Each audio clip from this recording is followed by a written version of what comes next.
Hello friends, I'm going to make a mini journal today and I'm going to use my digital kit, and the name of my kit is Pumpkin Spice. It is available in my Etsy shop if you are interested. When completed, this journal will be 5 inches tall and 3.5 inches wide, which means I printed it out at 5 inches tall, but about 7 inches in width when I printed it. Hopefully that makes sense. I am sharing each of the pages with you right now, and here are what we call the cut aparts, or the ephemera part of it.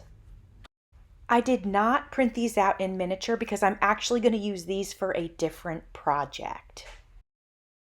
But I did want to show you the entire kit. And that's the great thing about digital kits, is that you can print them out in any size. You can print them smaller, you can print them bigger, so it's nice to have that flexibility. Now this right here is scrapbook paper. These are 6 by 6s. I'm not sure that I'm going to use any of those in the journal, but I have these extra pieces handy just in case I decide to. Now this piece of paper was given to me by my friend Meg at Chasing Retro. I've got some, I was going to call that tissue paper, but it is not tissue paper. That was pattern paper there in case I want to use some of that. I printed my kit pages out on copy paper, just plain white copy paper, and I did them one-sided because I want to use up some of the stuff that I have laying around. So I thought I would go ahead and adhere them to the back of 4 of the 6 by 6 scrapbook pack papers that I have. Also, you can see here that I am using some pattern paper on the back of, I'm going to do 2 of them, and then I am going to use some scrapbook paper as well. By the way, this entire journal is going to get done in today's video. It's not going to be a complicated journal, just a very simple mini journal. And you can see that I have now adhered the scrapbook paper and the pattern paper to the back of each one of my kit pages. I am going to fold each one of these in half, and then I'm going to decide what order I want them to go in the journal. I have some gold gilding paste, and since this is a fall journal, I think that'll be a really nice touch. So I'm going to go around all of the edges with this gilding paste.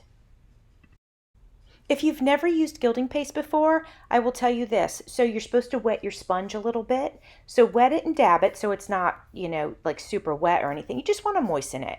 And then you dab it in the gilding paste. And it takes a little bit of getting used to know exactly how wet you want your sponge. But the wetter it is, the thinner your paste will go on, which can be great for working it sometimes. But if you want it to be a little thicker, then obviously you don't want your sponge to be as wet. I felt like my sponge was a little bit wet, so I decided to go ahead and use some of the gold that was on there on the piece that has the pattern paper. And that way I'm not wasting it, because you don't want to do that. And, I can use it up and it'll sort of dry out the sponge as well.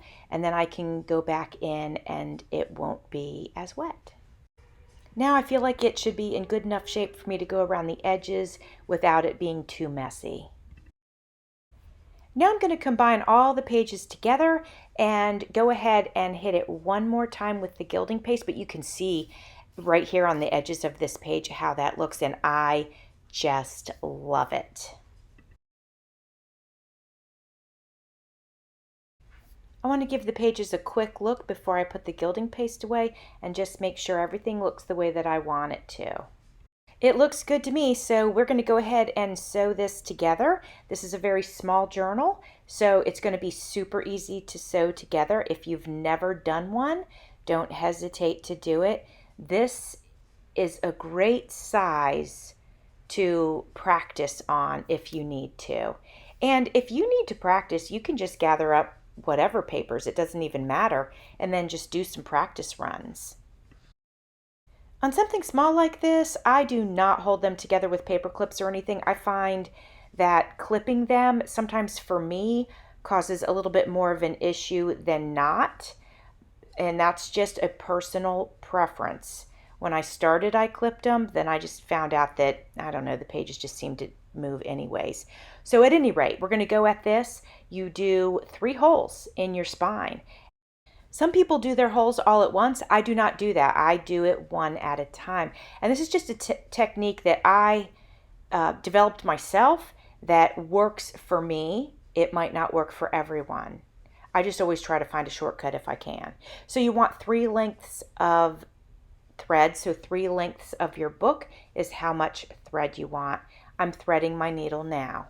I should have done that before I started, but I didn't. So I've already punched the first hole, so now I'm going to go ahead and pop my needle in there, but I'm not going to pull it all the way through. I'm leaving it there to hold everything steady. Now I'm going to pop my second hole into the spine. Then I will pull my needle through and then go back into that hole, and there it is. But you can see I'm leaving it there. I'm not pulling it all the way through. Now I'm going to go ahead and create my third hole with my awl. Then I will pull my needle through and put it through the third hole. Once that's done, then you go back into your center hole. You're almost done. You've almost got this. Pull that thread now. Go back in through the back. There you go. And now you can pull that all the way through. You want to make sure there is a piece of thread on each side of that center thread. You see I'm putting this one underneath, so I've got one on each side of it. That keeps your thread from popping back through the paper. So I'm going to double knot it, and I actually triple knot it, and then I squish my knot together because it sort of melds the waxes and keeps that from moving. And wax thread is good to use. A lot of people use different sorts of threads, but wax thread is good, and it is waxed for the purpose of going through the paper without tearing it. I am not putting any pockets or anything like that in this journal. This is just a nice little journal to have and maybe add pockets whenever I'm ready, or maybe I'm sending this out in Happy Mail. I'm not really sure, but we're doing a little flip through here of each page so you can see what we've got going on in here. I love it. The gilding paste gives it that special fall touch. I think it adds a richness to it. I love the way the scrapbook papers play off of the kit papers. I love the fact that I was able to use those awkward 6x6 pieces of scrapbook paper. This is the center here. I absolutely love that particular page of the kit. I think it's my very favorite actually. And we are almost to the end, and how easy was that, you guys? So you could take this and certainly add all kinds of things to it as we would a large journal. But I just wanted to show you how to make a quick, simple, fun little journal. Thanks for watching. See you soon.